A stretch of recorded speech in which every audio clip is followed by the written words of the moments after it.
Welcome to another edition of the Best Business Minds, where we interview business leaders and academics that write thought-provoking books.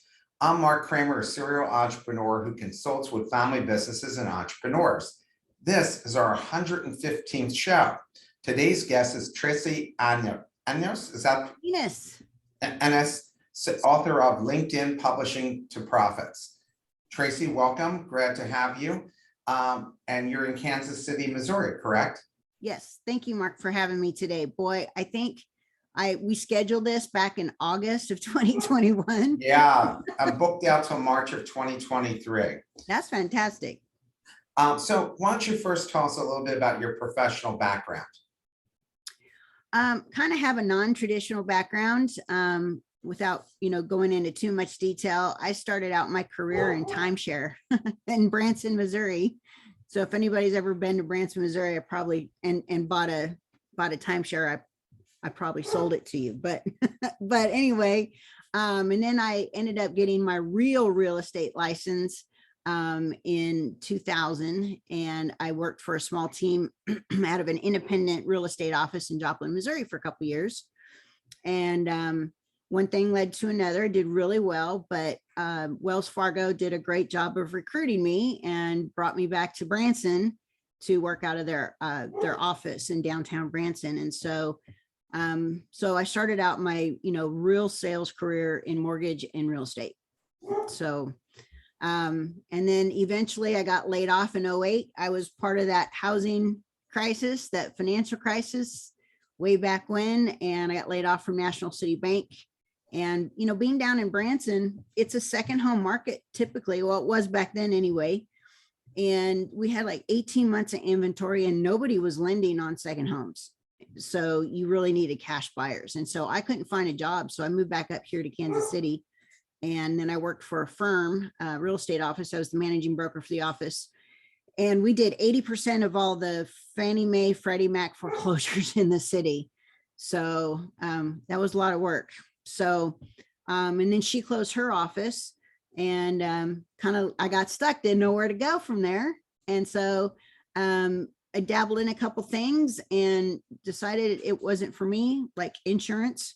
And so I started looking on LinkedIn to look for a job. And I found this company out of Carlsbad, California that it was another kind of sales job. I don't know if you're familiar with going into, the stores like Thursday through Sunday, and they demo, food and products and stuff like that. So I worked on the demo team, and within 2 months of working with them, I became field regional manager for 7 states and 83 stores. So that started my career. And while everybody else was partying after work, I'd just hang out in my hotel room and play in LinkedIn in the trenches. So that was way back. So my born on date with LinkedIn was 2009, but I really didn't get active till 2011 in LinkedIn. Wow. And even then, I only had 60 connections in June of 2012. Because, the strategy that people have had for the last several years is just to get mass connections, just connect with anybody and everybody, right? But that wasn't like that back in 2011. So it was real strategic with that. And then when I really started my digital marketing agency in 2012, I was just dabbling in it, but getting paid for it in 2013. That's when things changed. And I went from 60 connections in 2012 of June to 1,200 connections in December of 2012. And I became the top 1% of all LinkedIn profiles back in 2012. Wow. So, and that's when LinkedIn actually emailed you. They don't email you anymore. So yeah, it was kind of cool. They are. And I got myself into some hot water along the way. I got myself suspended for 5 days. Because what did you do? Well, there was this program, I can't remember who started, called Top Linked. And so you could download CSV files of people's email addresses. And, the caveat was that if you were on this list, I don't know you. And there were people kept saying, I don't know. And you get too many of those and LinkedIn suspends you. That's still true to today. You get too many of those and LinkedIn will suspend you, not nearly for 5 days. But if you're a first-time offender, several hours, second time offender, couple days, third time offender, you run the risk of getting yourself kicked off of the platform altogether. So, but yeah, so I've made a lot of mistakes in LinkedIn along the way. And it was just because I was in the trenches every day learning what the capacity, what can I do? What can I not do? How much activity can I have? And so, and I've been doing it ever since. So I have to tell you, I love this book. And when it came across last summer, when I came across this book and I reached out to you, I said, so many of us are in LinkedIn and we really don't know the full capability of LinkedIn or really how to leverage it in a way that's going to be meaningful. So why did you write this book? Well, I actually, in the fall of 2014, I went to a marketing conference. And in fact, one of the fellows where you're going to probably ask about the question later on here, the 10 by 10 formula. I went to a marketing conference called Publish to Profit. And I got picked for a hot seat with 4 multimillionaires. And within 7 minutes, they dissected my whole business, told me to fire all my digital marketing clients and to start a LinkedIn consulting company and write a book. Well, I attempted to write a book with another fella that I met at the seminar, but eventually it never got published. And so it took me a couple years to write the book. And then in August of 2016, LinkedIn changed their whole publishing platform, and meaning they took it away. The Pulse, it's gone now. And so I'm so glad that I didn't publish the book because it would have been obsolete immediately. So it took me about another year to finally write it. So in 2017, I started writing it again. And I was to go speak at a conference in Cleveland with Dan Kennedy's great GKIC conference. And so I couldn't walk into the conference and say I wasn't a best-selling author. So I got all the title, the graphics, a little bit of the content that Amazon required. And then I marketed the book. And in 24 hours, I was a best-selling author. And within 36 hours, I was a best-selling author in 2 countries. Wow. Wow. Congratulations. So let's start with the beginning about LinkedIn. I think we all think we know what it is, but I'm not sure that we do. What is it? Is it a place to find a job and employers to find start players? Is this a place to network? Is it a place to sell one's services, products, market events? What is it? It's all the above. So LinkedIn has really morphed into many things. Now, when LinkedIn was first, the first SaaS software out there or social media platform out there, much like Facebook, it was developed in one of the founders' garages. In fact, they're a few months older than Facebook. They didn't grow as fast as Facebook, but it was a place for people to put their resumes, their CVs, and for hiring managers, recruiters, staffing agencies to find great talent for companies with their open positions. But as the years progressed, LinkedIn, people started using LinkedIn to network and grow their network, whether it was local or it was international. And then LinkedIn started to see people were starting to use it to find, for people to showcase their businesses, whether that is for branding reasons or whether it was to actually use LinkedIn to find new clients. So it was kind of a new way to network, not like what I traditionally did back in the day, which is go to the chamber meetings to like BNI, or we had one here in Kansas City called RLI, Referral Leaders International. And then of course, there was a small networking groups. And, much like myself, others found that it was very difficult to find clients going to these networking meetings, and it was very costly and time consuming. So people started turning to LinkedIn to find clients for their own businesses. So here's a question from the audience. How many connections is too many? Well, that depends on what your business objectives and goals are. Now, LinkedIn does have a cap on connections, which is 30,000, but you can have unlimited followers.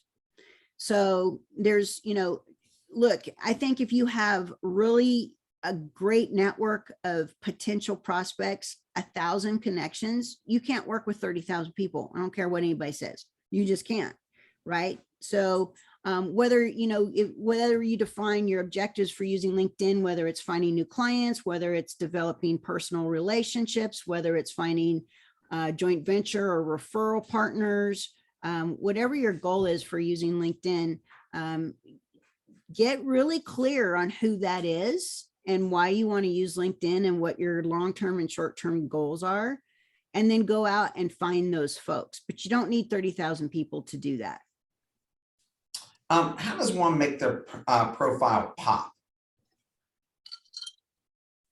Well, look, 99% of your activities on LinkedIn is tied to your personal profile.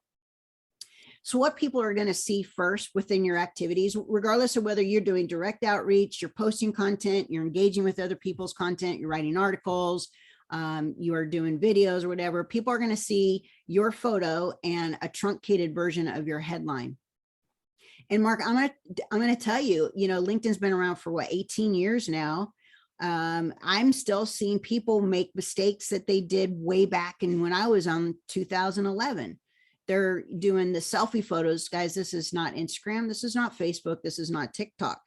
It's a professional platform. But what I am seeing is so that you get seen in all the noise on LinkedIn, and I've done it personally as well, is add some color to your background photo, because the eye is going to be drawn to color first. So, and brand it towards, whatever your, company colors are.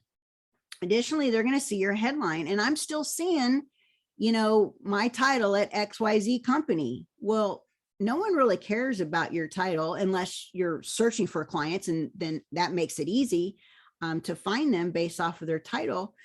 But people want to know what's in it for them. Who do you serve? How do you serve them?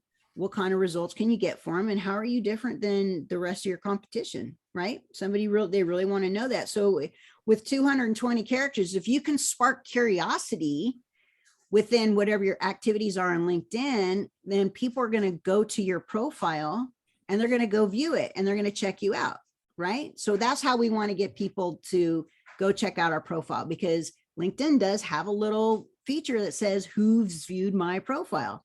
And if you are a business premium or sales navigator member on LinkedIn, you're going to get to see everybody in the last 90 days who's checked out your profile. If you're free, you only get to see 5 people, in the last 90 days. So if that changes every day, you only get to see the first 5 people. So, from there, old newspaper term, above the fold, right? So you had the best headline, it would encourage you to buy the paper, and then people would open it up and read the rest of the paper. So when somebody lands on your profile, the next way for your profile to pop is to really use your digital real estate, and that is your background photo. Don't just have a cityscape. Don't just have you, standing on stage speaking. Use that real estate right there. Put some sort of hook, that gets people to want to read the rest of your profile, and a call to action. Tell them what you want them to do next. So that could be simply calling your office. Maybe you have a calendar link. Maybe you have just your website. Well, how about, if you have like a landing page where somebody can, get a freebie because you're giving something away, which gets them off of LinkedIn and into your own pipeline. Just give them somewhere to go. Encourage them to, connect with you outside of LinkedIn. After all, you don't own your connections in LinkedIn. LinkedIn owns those connections. And so if you were to get suspended or permanently banned from LinkedIn, you would lose all those folks in your network. Wow, I didn't realize that. Yeah, absolutely. Connections.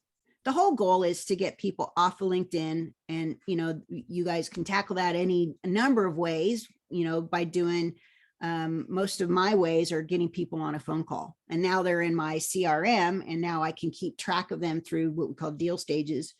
Also, you can get them into your email pipeline, and so that way you can market to them on and off LinkedIn, because people are busy these days, right? Yes. So even though the activity has improved on LinkedIn, they're still only seeing about 55% of all the members on LinkedIn active in LinkedIn at any one time. Wow. So you want to touch them, like we call it multi-channel marketing. So you want to touch these people through their LinkedIn messages, through their email, through maybe SMS, or even if you have something set up using we like the tool called Twilio, is to go in and then you can send people ringless voicemails if you want to do that. Now you've got omnipresence. So, or omni-channel. So that's how we like to do things, but it all starts with the profile and that foundation work, which is very key. And in my book, the whole first chapter talks about that. Yeah. So I tried numerous times to promote this show that you're on through LinkedIn groups. No success. And other authors told me, oh, they tried using it too and found it didn't move anything. Like I'm in 50 groups and over 3 million people. And you would think, my gosh, it would pour in. And I tried this in the first year. This is the beginning of the pandemic, and tried it for about 4 or 5 months. Didn't have any success. Other well-known people have told me the same outcome. What's your thoughts on this? I agree with them. LinkedIn groups have, when they first came out, people were active. You were getting, a lot of engagement in the groups, but over the years, groups have pretty much died. They're still valuable, and I still recommend going in and joining groups, not just your industry groups, but groups where your ideal prospect would be, hanging out. What kind of groups are they joining? Because there is an advanced strategy that we use when we belong to these groups in combination with Sales Navigator, which is LinkedIn's premium tool, prospecting tool. So I would still do that. But look, at the end of the day, it's people, right? So just because you post something in a group or post something in the newsfeed doesn't necessarily guarantee you that people are going to see it and engage with it. And what have you done that it's worked well for you with groups? I haven't. I use the strategy of using the groups that I'm in. I belong to like 69 groups. You can belong to 100 now. I think that's overkill, but right. 69 groups. I didn't realize that I belonged to 69 groups till I saw it the other day on my platform. I'm like, when did I do this? Because I'm not active in groups at all. But I use Sales Navigator and in the groups that I'm in, because that gets me around the connection limit and the message limit and the in-mail limit. And as long as I have a group that we have in common, I can go and message these people in this group for free. So I could send out, 20, 30, 40 messages a day if I belong to a group. That's how we use groups. What is Sales Navigator? Sales Navigator is LinkedIn's premium prospecting tool. So if you go into regular LinkedIn, you're going to get a few filters to, really find somebody that you're looking for to connect with. But Sales Navigator has over 30 filters, and it's amazing. I've had it for 8 years now. I'm grandfathered in, and I won't ever get rid of it. It's the best VA I've ever had. So, or the cheapest too. But I'm a premium. I think so there's a premium. business premium, and then there's Sales Navigator. And by the way, LinkedIn doesn't tell you this. You don't need both. So if you're a Sales Navigator user, you only need that. You can cancel your business premium as well. That's just double dipping, I think. So once you have Sales Navigator, you have access to all the business premium features. I'm going to have to look into that. A question from the audience: when you post or share or like something on LinkedIn, who sees it? Your network sees it if they're in the newsfeed. So anybody that is, a second or third degree in your network, LinkedIn's going to show in the newsfeed that you either liked, commented, or shared on the post. And so what that does is it's a great feature to have if you're using it to, get other people to see your content, for example. So let me give you an example. So last Friday, I actually did my very first newsletter post. I haven't written an article in a very long time, but I'd had access to this since it came out of beta last year. And I did not jump on the bandwagon like I normally do with the new features that LinkedIn rolls out. However, so I am getting people third degree connections because somebody in my network commented on it or liked it, and now their networks are getting notified. And so if their second degree network's getting notified, that maybe somebody in the second degree network went and liked it and commented on it. Now that network, and that's 3 degrees difference from me. So what's really cool about that is one of the third degree folks that liked my article, I now have a meeting with to potentially new business. All because other people outside of your network are seeing your content. That's awesome. Mhm. You had a column that was mentioned in probably many columns, they've even exceeded this, but you had a column that was viewed 5,500 times. What did you write about, and what's the minimum number of views and profile views that are considered impressive and value add to one's brand? Um, I don't remember which article that was, but it's more than 5,500 now. All So, right, so give us an I example mean, about that, one of those. I'm getting like 50,000 views on things, and I'm not like the big influencer out there. I'm more of the personal relationship kind of gal instead of trying to go viral in the news feed or on my articles. Yeah, but 50,000 is an amazing number. You know, some of us Yeah. look at it and go, well, I got 100 people that viewed Look, it. I think strive for 1,000 views or 1,000 impressions, right? Because look, if you have the right content for the right audience at the right time, content can generate you leads. But I really don't think that's where you should start on LinkedIn. You should start doing what we call a basic marketing campaign, getting back to basics, and then start doing the add-ons with that, right? Start doing, and people want to see content. Don't get me wrong. I'm not saying don't put content out there, but people want to, you want to start building and developing personal relationships first in LinkedIn, and then, get your daily, weekly, and monthly, strategy and what you're going to do on each of those days, weeks, and months down to a science. So create that system. And then once that system is really starting to become a well-oiled machine, start adding in the other pieces on LinkedIn. Like LinkedIn has a lot of bells and whistles to it. And this is why I tell people, don't have to use everything that LinkedIn has to offer to make a healthy 6-figure income at all, organically, not even considering using LinkedIn ads whatsoever.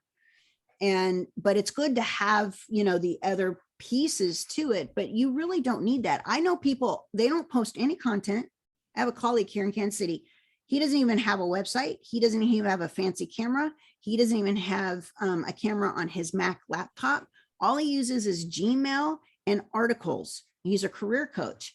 And before the pandemic, the January of 2020, he made $19,000 in coaching fees just by using email and an article.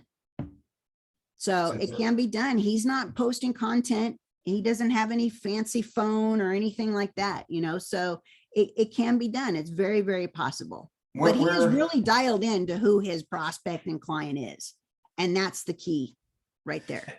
And where are his articles being posted? Like you say, he's not posting them on LinkedIn? Mm-hmm. He is. So.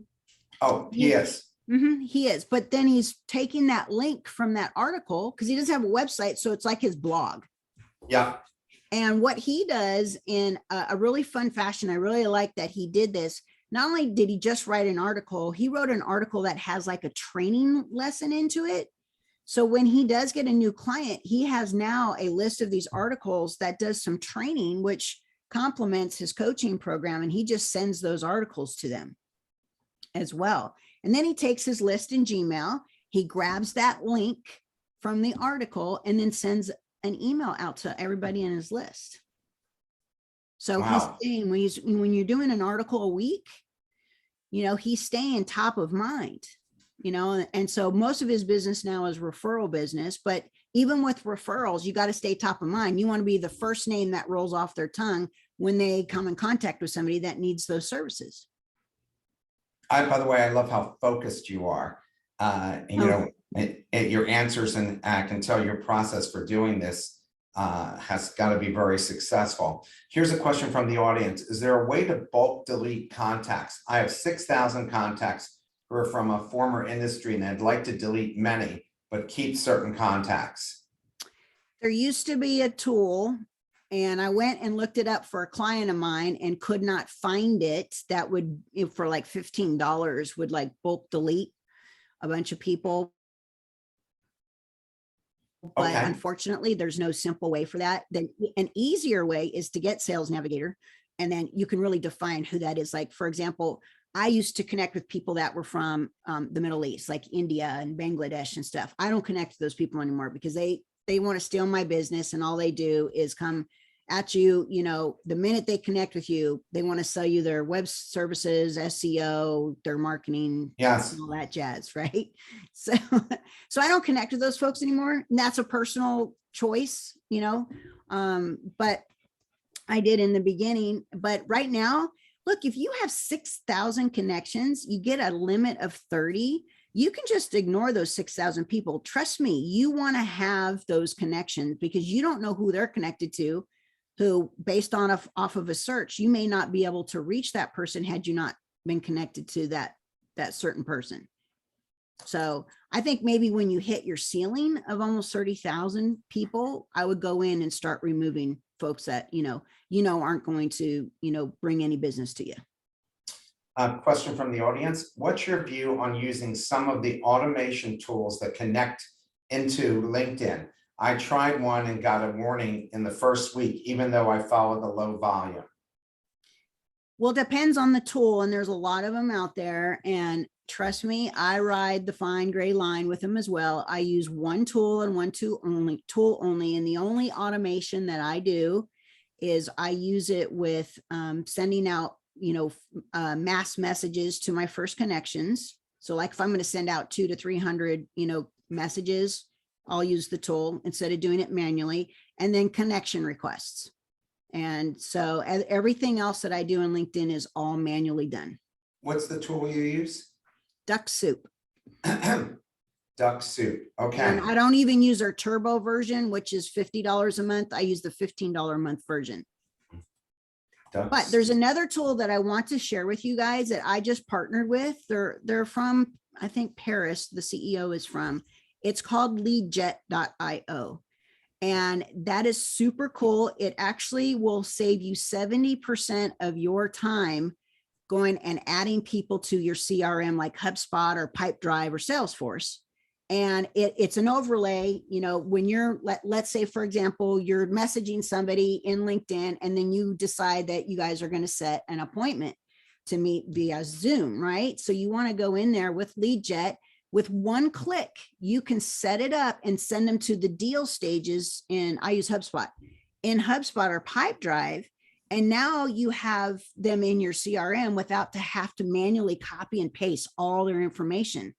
It's really cool. And they have a really cool little tool in there. So if you have templatized any of your messages, then you're able to set up the templates in there and not having to create a whole file folder of, typical responses or message templates.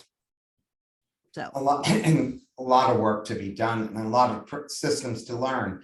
You write about one's articles getting picked up and being seen by many, which we've been discussing.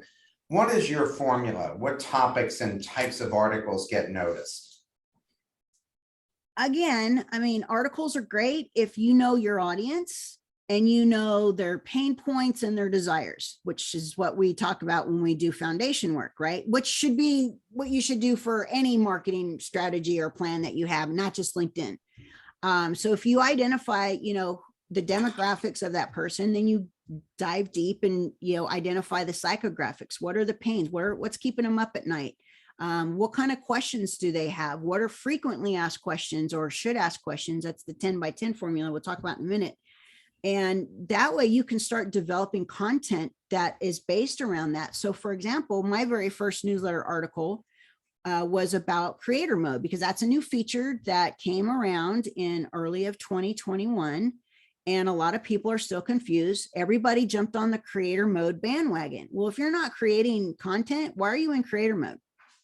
Right? So I did, 3 things that you consider about using creator mode before you turn it on. And I got a lot of compliments in there about people are like, yeah, I was really confused. I didn't understand creator mode. Thank you for shedding some light on it. So when you know some of the pain points, of your ideal prospect, then you can start, creating content that works around that. Basically telling them the how, not, or what to do, not how to do it. And because obviously you want to be a great resource and be knowledgeable and showcase your authority and expertise, but you want a client at the end of the day, right? So, give them some little nuggets here and there, but don't completely tell them how to do it and work yourself out of a job. What's creator mode? So creator mode was meant for content creators in LinkedIn. So for those people who are doing LinkedIn lives, their events, they're posting content in the news feed, you know, that's where creator mode. And once you turn it on, you're able to add in some hashtags. I don't really know how valuable those are, but it says to people that these are the things that you talk about, which are your hashtags. And then you get an opportunity, your little profile photo now becomes a 30-second commercial. Now you have to actually record it from your mobile phone. But if you're also doing LinkedIn lives, then every time you go live, your banner, your background banner turns into that LinkedIn live while your event is going live. Also, it's going to rearrange some sections in your profile. So your about section is going to move down and your featured section and your activity are going to move up. So if you're not creating content, then they're going to see your activity, but that's not your content, right? So they want to see your content. So there's some definitive reasons to use content creator or creator mode. And then you can also develop a newsletter, but you don't have to be in creator mode to do that anymore. But for those people who are putting great content out there, you might want to do that. Another thing that is different is if you're trying to build your network, going to creator mode gives you a follow button and they take away the connect button. Now, can people still connect with you? Absolutely, but they click on a couple more things just to get to the connect button. And a lot of people don't know where that is, whether it's on mobile or on desktop, laptop. So why are you making it hard for people to connect with you, right? So That's what my question was. Yeah. So for me, I use a hybrid version of it. So when I really want people to come and connect with me, I'll get off creator mode. And I'm not consistent with my content. And if I want people to, follow me, then I'm going to create the content and I'll switch creator mode back on. So, because there's really limitations to followers. Followers can't message you. You can't message them. You're not connected to them. So you can't have that conversation in your inbox unless you go connect with them. Another question from the audience. Do you just use LinkedIn messaging to stay in touch, or do you get your contacts' personal or business email addresses? Okay, ask that question again, please. Do you just use LinkedIn messaging to stay in touch, or do you get your contacts' personal or business email addresses? I do both. So once you're connected with them, as long as they have their email address and their contact info, you can grab that. But more often than not, that's not their business email. It's usually just their primary email for logging into LinkedIn. So I use other tools to go and find the business email address, and then I put them in and I email them. So we're doing a 1-2 punch, connecting with them in LinkedIn, starting the conversation, taking them off of LinkedIn and putting them into our own CRM. And what's the other tool you use to get their we use email? the tools called dropcontact.io. Drop. And then it's called enhancing. So what they'll do is they'll go scrape the web and try and find, their business email address. And it's about 70 to 80% accurate. Amazing. And how much does something like that cost? Depends on how many credits you purchase. So I think it's around, $80 a month for, I think, 1,000 or 5,000. It's been a while. So. Understood. I'll give you guys, here's a little tip. This is what I've done, because since November of 2018, LinkedIn, if you export your connections, they don't have the email addresses unless you go in your privacy settings and say you want your email address to show up when somebody exports, their connections. 99% of people, it's a no, right? So from that information, from that export from LinkedIn, then I will go in and upload that CSV to drop contact, and then they will go out and find, the email addresses. So I did it in bulk. I got to hire someone like you to do this. I'm already overwhelmed just listening to you tell me, and we're only. Didn't I tell you that LinkedIn is overwhelming? So. Are there specific authors we should follow to get ideas on what audiences embrace? Dan Kennedy. That's where I learned everything from. Dan Kennedy. So go And look who him is up. Dan Kennedy? Dan Kennedy is one of the most brilliant marketing and advertising copywriters in this country. I'd say worldwide. He's way up there. So Dan Kennedy's been doing copywriting since the 70s, I believe. And he has some wonderful programs and articles and books that really shares on how to really deep dive into who your ideal prospect is. And in fact, one of his, I've purchased several programs from his organization, and one of my worksheets for my coaching clients are 10 questions that came from one of those programs that you should be deep diving in how to find your ideal client. What are their pain points? What are their ultimate desires? And so on and so forth. So I use that in my coaching business. Love Dan Kennedy. I don't think you can learn from him enough. And then he also partners with a bunch of other brilliant minds around the country in different aspects of marketing, whether it's online or offline. What's the difference, as you write, between writing for one's industry and the ideal customer? You talk about that in the book. Yeah, so same thing with, joining groups. You want to join groups for your industry. So if you're, for example, in social media marketing or digital agency or digital marketing, you're going to go join groups with other people that are in the same industry as you. Okay. And then you can learn from other people. Look, I'm not the only LinkedIn trainer out there. So, some of us, we're good friends and we powwow ideas off of each other. Or if we find something new, we share that with amongst our own industry. And then go join groups or find forums or whatnot.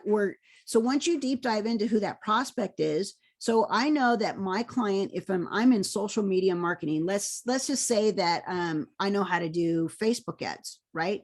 And we know that's a challenge for local businesses using Facebook ads. And I know that my clients are typically local businesses like restaurants, spas, chiropractors, surgeons, whatnot, right? Then I'm going to go in and then join groups and write articles and write content based off of that information when I did my foundation work of what their pain points and desires are. Because you want to bring somebody in and go, gosh, that's a really big pain point that I had. And if you can emotionally draw somebody into an article or a piece of content, they're going to perceive you as the expert and authority in your industry. And then you're well on your way to, a new prospect. What LinkedIn tools help you identify the right audience? There's no tools that do that in LinkedIn. However, it's when I do my coaching, we do use Sales Navigator as part of our research.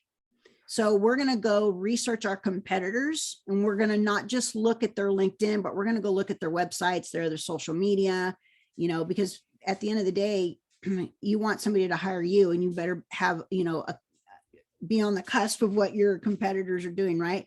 But we also use LinkedIn to see what it is that our ideal audience is putting in. Like, for example, lately I've seen CEO not mean chief executive officer. Now you've got these younger startups that they're redefining titles. So it might be chief education officer. It might be chief entertainment officer. Right. So you want to go in, and part of the, defining who that prospect is the demographics. So where are they geographically located? What are their titles? What size of company do they work for? Things like that. And that's where Sales Navigator really, comes in handy, because it has all those filters. I aspire to be the CSO, Chief Snack Officer. That to me sounds like the best job. And so all these places now have good spreads when people are back in the office again. I'm the CMO, Chief M&M Officer. And I love peanut M&Ms. A question from the audience: have you gained the most success clients from LI, or have other social media platforms worked as well? I'd say 95% of my clients are from LinkedIn or referrals in LinkedIn. I have gotten some clients through Instagram and Facebook, but I don't work those exclusively. Usually those come from some of the groups that I belong to in Facebook, and then I get direct messages in Instagram. You mentioned this in the book, and I'm not even sure what this is. What is a, I read it in the book, but what is a Boolean search? I've never heard of it. Boolean, that's Boolean. Boolean. Boolean Okay. search. Boolean is something that the search engines came up with. So for example, there's like search operators, and this may not make sense to anybody because I would have to show you instead of tell you, but LinkedIn, it has a smaller version of Boolean search operators. But for example, let's say you put in, you are looking for the director of marketing. So when you go into the LinkedIn search bar, you go, director of marketing, and then you hit the search button, and you're going to get everything under the sun from director, marketing, and director of marketing, or marketing, anything with the director and marketing. So if you put quotations around it, now you're asking for an exact search. If you don't have quotations around it, it is a broad search. So if you really want to refine your searches with the who, then that's where the Boolean search operators come in.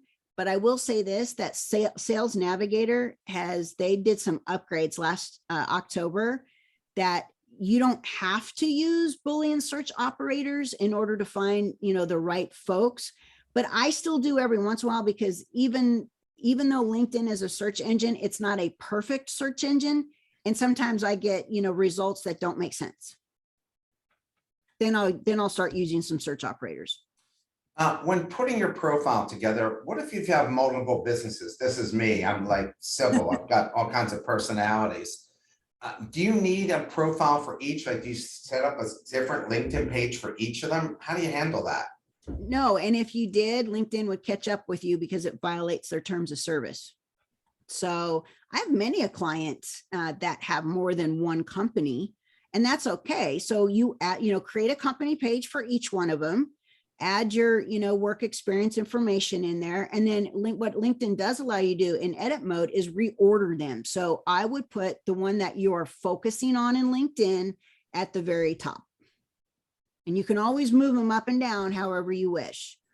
So you can do that on the one page, like I have the best business minds, but truthfully, that's not where I make my money. I don't make money off of this. It's just a passion for me, and makes great, amazing contacts like yourself. But you're saying you could take that page and create multiple pages on it? Yes. So you're allowed to have more than one company page. You just can't have more than one profile. Interesting. Right. Okay. And then within each company page, they have what they call showcase pages. So for example, we'll just take Microsoft as an example, right? Microsoft owns LinkedIn. And so they have a general company page, but then they have showcase pages based off of the different products they have. So like they'll have a Dynamics 365 CRM showcase page. They'll have Microsoft, their Office products showcase page, and then they may have a few more in there as well. I've got it. I might have to hire you as the coach here. There's just too much that needs to be done. I would love to. Absolutely. What should you look for and the feel of your profile be, and what should you avoid? So, what's an interesting way to put your profile, and what are the mistakes people typically make? So the mistakes I'm still seeing is the profile is all about you. Me, me, me, me, me. And if you guys go read my about summary, if anybody's a country music fan, Toby Keith has a song called Me, Me, Me, Me. I want to talk about me. So that's fine because it's a personal profile, but your profile should be a little more client centric, but we want to keep it a personal profile. So we want to create that know, like, trust, that perception that somebody likes you, they feel like they know you, and they want to trust you with some of the additional sections. So in the about summary, this is really where you should really define who that client is. Okay. I'm going to be guys a little template here. Who are you? Okay. Tell your story. All right. Who am I? Why do I am doing what I'm doing? How did I get to where I am today? 2, who do you help? All right. And then what do you do for them? How do you help them? What makes you different? And then at the end of the day, they want to know what's in it for them. So what kind of results or outcomes can they expect working with you over your competition. And then you need to have a call to action. Again, always call to actions. We've even taken a step further and started adding some copywriting aspects to the profiles, like headlines. And we don't just write our title in the work experience. We have the benefit statement, and we'll put our title in there too, but you shouldn't lead with your title. Lead with how, the benefit statement of how you help the person you want to help. And then of course, don't forget the other sections, your volunteer work, honors and awards, education, projects, publications, organizations you support. Those are all the human side of you. And you want to showcase some of that, because that's where know, like, trust comes in. I've got a lot of work to do this weekend on my profile. I just went and looked and said, damn, I've got a lot of things I've got to do based on just what you've told me here. You're ruining my weekend. I'm sorry. how often should you update your profile? I think as your focus changes, it's not set it and forget it. All right. This isn't Field of Dreams. I think as your business grows, as your clientele grows, the profile should reflect those changes. Maybe you got an award, right? Or maybe you wrote a book, or maybe you got interviewed on a fantastic podcast like this one. You want to go add those things to your profile. I do mine like a couple times a year, and I'll spend 2 to 3 hours each time updating it. Yeah, we just won an award, a major award for this podcast. And now I have to think about, I put it out there as an announcement and got a bunch of, hits on it, but I need to add that as well. You mentioned LinkedIn publishers. I would add that in 2 places, Mark. Go ahead. One, under your company page, or you're like, for me, I have my company page, Local Hopeful Media, and then I have my company page, Tracy Enos, which is the speaker, the book writer, whatever Tracy Enos is, but the company does the services, right? So I would put I would create a business page for your podcast, if you so wish to do that, and then do award-winning podcast host. And then I would also add that award into your honor section. And with a link to the award. Absolutely. Why not? Yeah, of course. All right. I'm going to be super busy this weekend because of you. All right. You mentioned LinkedIn publishes an editorial calendar, so one knows what to write about. Does that still exist, and where do you find it, and what does that mean in terms of getting published? It does not exist anymore. That was the Pulse platform where LinkedIn had a bunch of different categories. Yep. You can go follow categories. They took that away in August of 2016. Okay. So how do you research topics, and where do you find your ideas? Man, I find inspiration everywhere.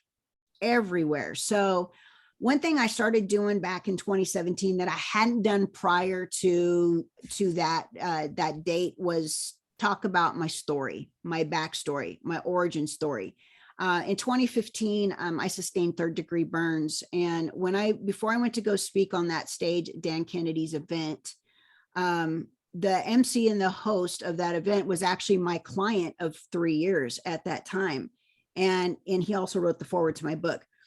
And what he told me is you got to start telling your stories. And I'm like, I don't want to tell my story. I'm embarrassed about my story. Nobody cares about my story. And he says, if you look at some of the best advertising in the world, it doesn't always have to be your story, but it's story formatted, right? You're going to draw people in emotionally.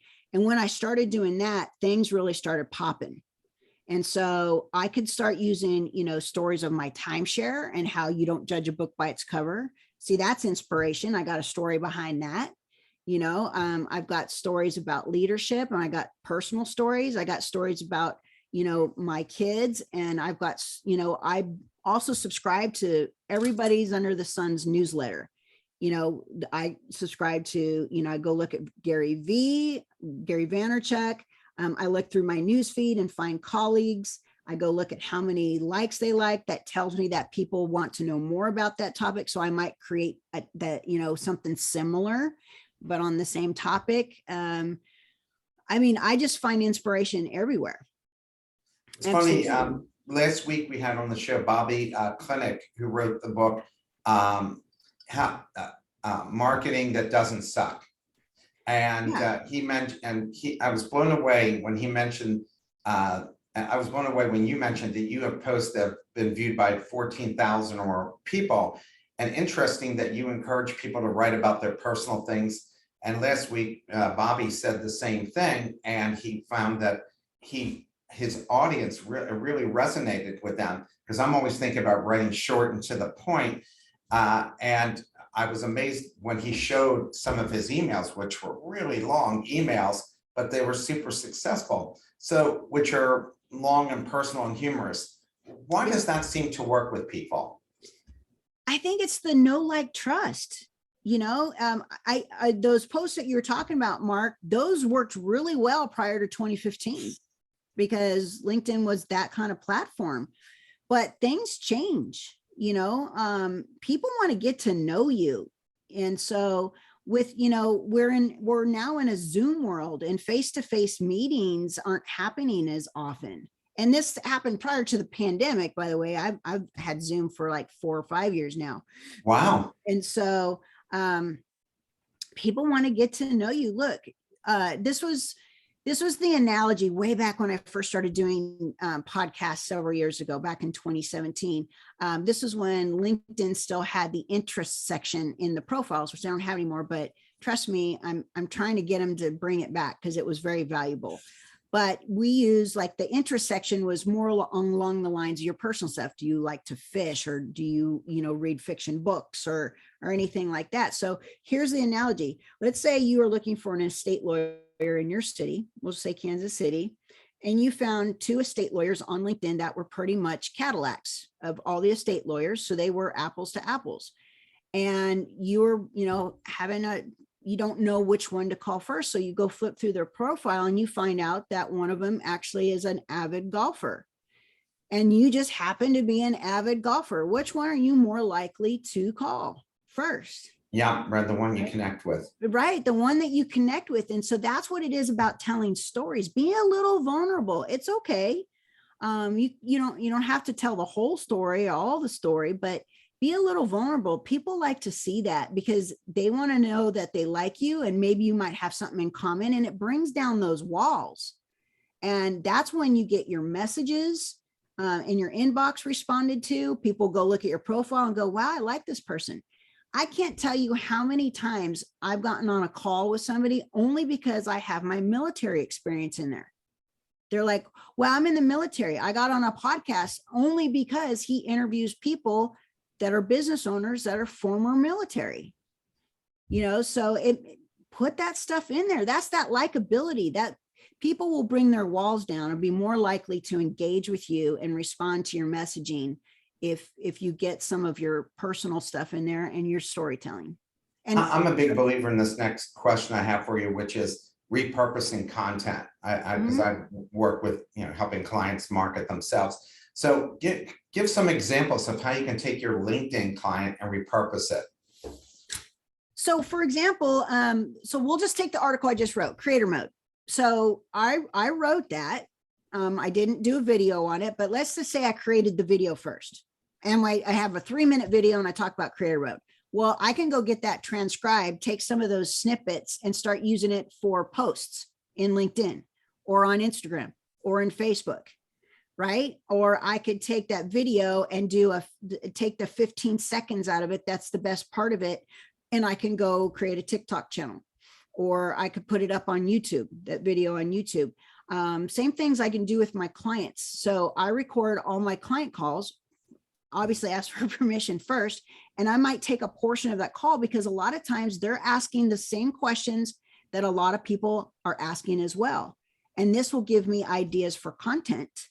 And now I can go out there and I can highlight that. I can highlight my clients out of that and do like a short little video out of that. I can post that video and that little client content, like client successes or their industry, and post that on every other social media. Obviously format it differently for other social media platforms because, not the same posts are exactly the same, like on Facebook or Instagram. Right. So Yeah. I can take articles that I've written and I can create a book. If I've written enough articles, you could create an ebook out of that. Right? Yep, I've done that. And then go create a landing page and where somebody opts in to get your free thing, and then market whatever services or products that you have from there. You mentioned some online services that tell you what content is trending, which I didn't know these things. Buzz, Somo, and BuzzFeed and BuzzSumo. yeah, oh, it's BuzzFeed. There's a BuzzFeed and there's a BuzzSumo. Now it's paid. When I wrote that, there was like free versions of it, not anymore. But and Feedly. and Feedly, yes. So Feedly is another great place to go get inspiration. So you can go and put in keywords, create lists for, different topics that you have. And then Feedly will go in, they have a free and a paid version. I like the paid version. You go in and it will tell you some of the best performing articles and the topics. So you can as well use that for inspiration for your own content. Same thing with BuzzSumo, BuzzFeed is you go put in your topic in there and you can do it all the way up to a year, I believe. I like to do it in the past month. What topics are trending? And so you can get some inspiration from there. Another one I like is Google Trends. And so you can go set up a Google Trend and it will email you daily based off of your keywords in there. So, and I use that a lot as well. And we're finally getting to this question. Where are videos useful? And could you explain the concept you learned from Mike Koenig called the 10 by 10 formula? Videos are useful everywhere. People like to watch, and so they don't always like to read. So you want to appease both the reader and the listener, or, somebody that wants to watch your video, right? So I learned this from Mike Koenig when I went to that conference, and it's the 10 by 10 formula. Everybody that is in business has the top frequently asked questions, right? So you could do the top 10 frequently asked questions, answer those questions in 2 to 3 minutes, and then you can do the top should ask questions. These are questions that people don't think to ask you, but they should. Now you have 20 videos, and then you can take those videos, even if you just posted them once a week, that's 20 weeks worth of content right there. Then of course you can take those videos, you can transcribe them and then turn them into posts, just little snippets at a time. You could create, 2 to 3 pieces of content per week just by doing the 10 by 10 formula. I was just wondering this, your book focused on how to leverage LinkedIn, but I'm wondering, how do you tie in Facebook, Twitter, and Instagram, and what is best use for each of them? So I use Facebook for the group aspect that LinkedIn groups lack that feature, right? So I go find my ideal client in these groups that I belong to. They're entrepreneurs, they're coaches, they're consultants. They're not just using Facebook, but they're using other avenues as well. And I find the ones who really want to leverage LinkedIn. I have a lot of Twitter followers, but I haven't been using Twitter really.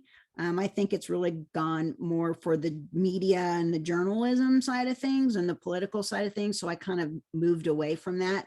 And then I got away from Instagram as well too. So, but I mean, those will come back, but I'll stick with Facebook groups and I will stick with LinkedIn. So here's my last question for you.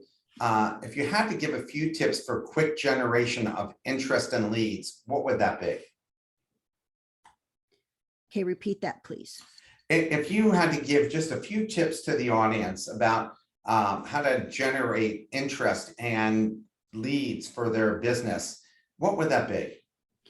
Don't start with content. Start with your profile. Really, take the time to build out that profile.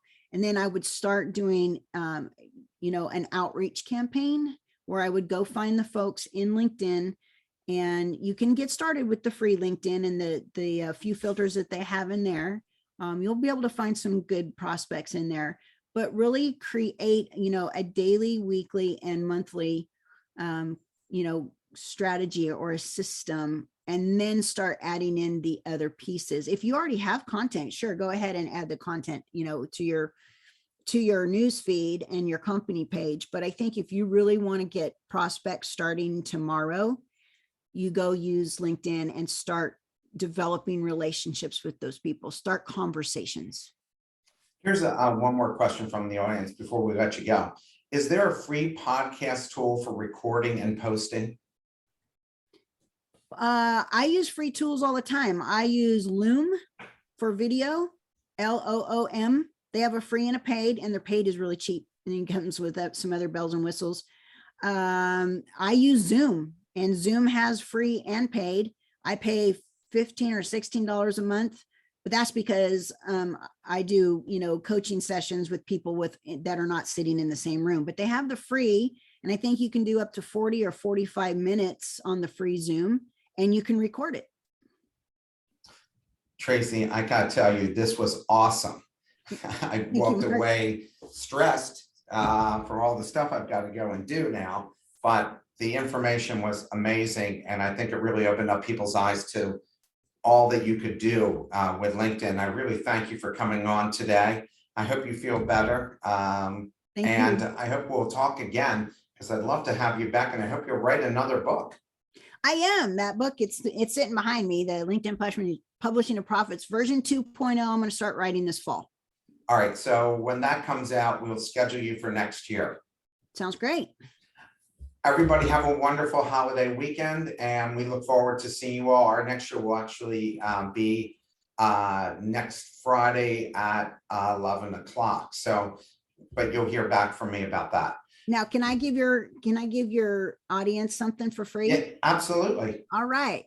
So I want all of you to go to LinkedIn and connect with me, Tracy Enos. I'm the only one with the profile photo, I believe. It's a green, like a lime green background. Send me a connection request. And if you do and say that you heard me on Mark's podcast, then I will go ahead and give you guys my free 30-point profile checklist. I want that checklist. All right, everybody. Have a great weekend. Thank you again, Tracy. Take care. Thank you. You too. Bye now. Bye-bye. Have a Memorial Day, everybody.